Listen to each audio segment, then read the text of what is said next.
Fala pessoal, professor Leandro Ravielli, vamos lá comentar aqui o nosso simulado para o cargo de analista legislativo, processo legislativo da Câmara dos Deputados, Banca Sebrasp. Temos ali um edital, né, que trouxe alguns tópicos mais específicos e eu preparei aqui umas questões bem bacanas para vocês.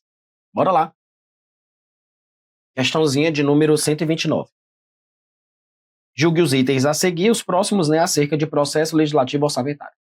A estrutura programática do PPA deve contemplar a vinculação obrigatória de programas e ações orçamentárias aos objetivos estratégicos da administração. Essa primeira parte aqui, ok, tá?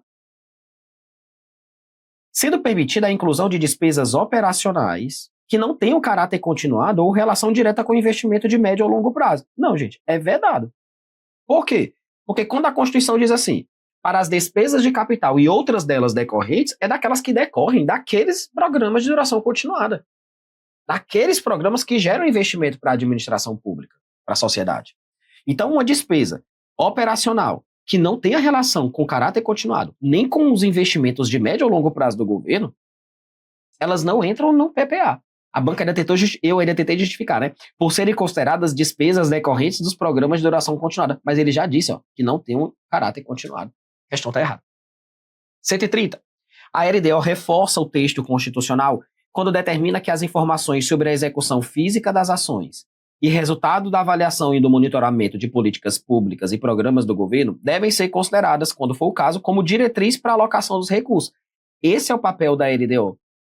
E veja que a Constituição Federal ela traz muito essa ideia, né, que foi algo alterado recentemente, que as leis PPA, LDO e LUA tem que levar em conta o resultado do monitoramento e avaliação das políticas públicas. Está lá no parágrafo 17 do 165. Questão 130, correta. 131. O resultado das avaliações precisam ser levados em conta na hora de elaborar as propostas pelas unidades e órgãos, buscando o aperfeiçoamento das ações do governo, com o intuito de retroalimentar o orçamento com correções e melhorias. É para isso que deve ser feito a avaliação e monitoramento de políticas públicas, e isso deve ser levado em conta na hora de preparar as peças orçamentárias. PPA, LDO e LUA. 132. As avaliações de políticas públicas realizadas pelo Conselho de Monitoramento e Avaliação de Políticas Públicas, que é esse conselho aqui, e as iniciativas de revisão do gasto serão objetos tratados exclusivamente no PPA, não. O governo vai tratar isso aqui, inclusive na elaboração da proposta orçamentária, que é a LUA. Por isso que a questão está o quê? Errada. 133. Gente, lembrando que essas questões aqui, estou trazendo do MTO 2026, tá? Várias dessas de políticas públicas, né? Esse papel da LDO mais atualizado, tudo MTO 2026. Cara da banca, né? E cara da Câmara cobrar esse tipo, né? Fazer esse tipo de nível de cobrança. Próxima. A proposta quantitativa resulta do processo de atualização e inclusão e exclusão de ações orçamentárias. Gente, essa questão foi só um trocadilho. Está toda errada. Por quê? Porque, na verdade, aqui a gente está falando da proposta qualitativa. A proposta qualitativa é que trata da exclusão e alteração de ações, de atributos da LUA. A proposta quantitativa é para você fazer o valor monetário, é o recurso que cada ação vai conter. A ação de investimento ela vai conter 300 mil reais. Essa é a proposta quantitativa. Qualitativa é mexer na ação e no atributo. MTO 2026, por isso que ela está errada. 134. Agora nós vamos trabalhar acerca das normas de execução orçamentária. Em caso de urgência caracterizada na legislação em vigor, admite-se que o ato de empenho seja contemporâneo à realização da despesa. Eu acredito que vão vir várias questões envolvendo o decreto 93872. E quando a banca quer pegar pesado na parte de execução, ela vai por esse decreto. Que é antigo, mas está valendo, viu? É antigo, mas está valendo. Gente, isso aqui é literal. Artigo 24, parágrafo único do decreto 93872. Literal. Inclusive, a FGV utilizou esse fundamento aqui para dizer numa questão o seguinte: é vedada a realização de despesas sem prévio empenho, ressalvado nos casos de calamidade pública reconhecido na legislação em vigor. E deu como correta por causa disso aqui.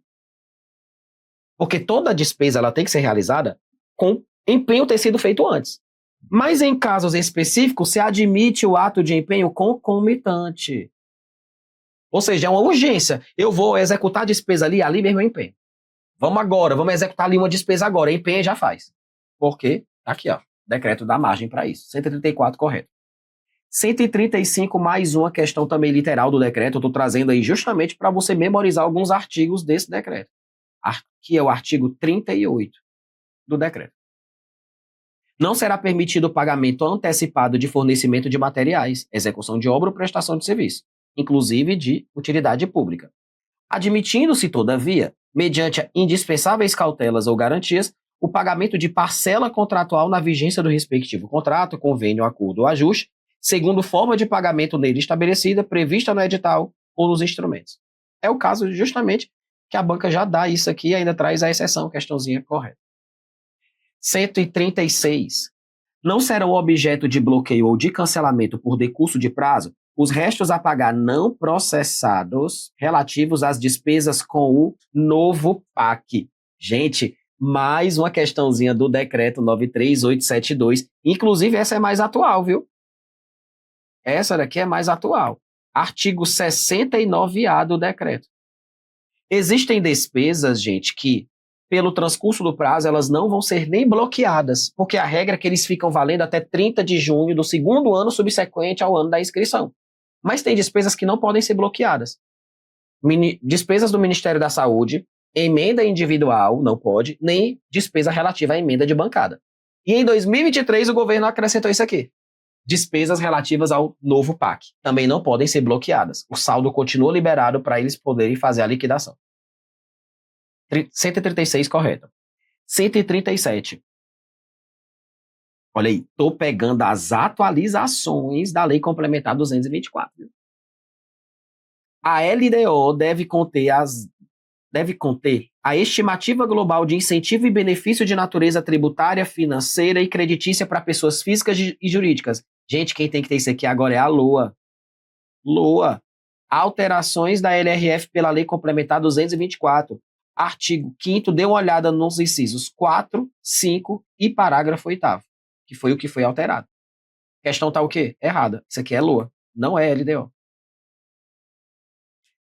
Próxima. A LOA conterá em anexo estimativa das despesas financeiras e primárias obrigatórias e discricionárias no exercício de sua elaboração e nos dois seguintes. Inciso 5 do artigo 5º. A questão está correta.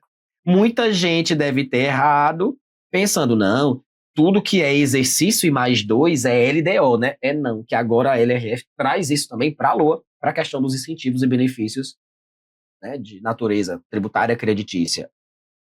Né, benefícios, isenções às renúncias e também para as despesas primárias, discricionárias, obrigatórias ou financeiras. Questão correta. 139. As estimativas global de incentivos e benefícios de natureza financeira, tributária, creditícia serão organizadas em anexos específicos de quem? De novo, isso aqui é matéria da LOA agora, não é LDO não, trouxe de propósito.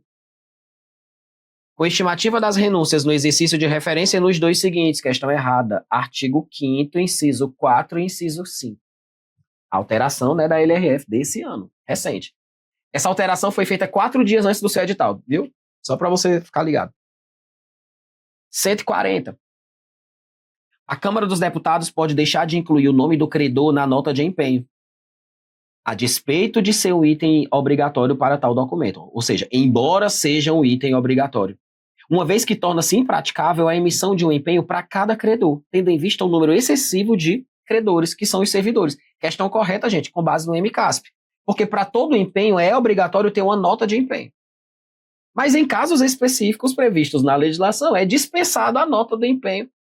E aqui, no caso, é dispensável ter o nome do credor na nota do empenho, porque o governo não vai fazer um empenho para cada servidor, gente. Ele faz um empenho grandão para a folha de pagamento. Correto, com base no MCASP. E 141. O pré-empenho é um procedimento obrigatório do governo que permite reservar o crédito orçamentário a ser utilizado futuramente, quando por motivos administrativos ainda não se possuem todos os elementos necessários para a emissão da nota do empenho. Está quase tudo correto, o problema é que ele é facultativo. Ele não é obrigatório. Ele só é utilizado nesses casos, então ele não é obrigatório.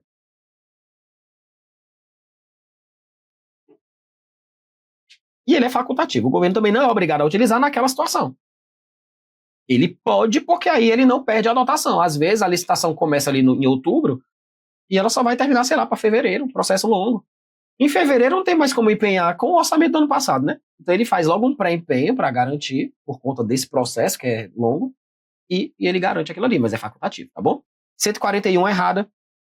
Concluímos então o nosso simulado aqui especial para a Câmara dos Deputados, tá bom? Nos vemos nas próximas, até logo, tchau, tchau.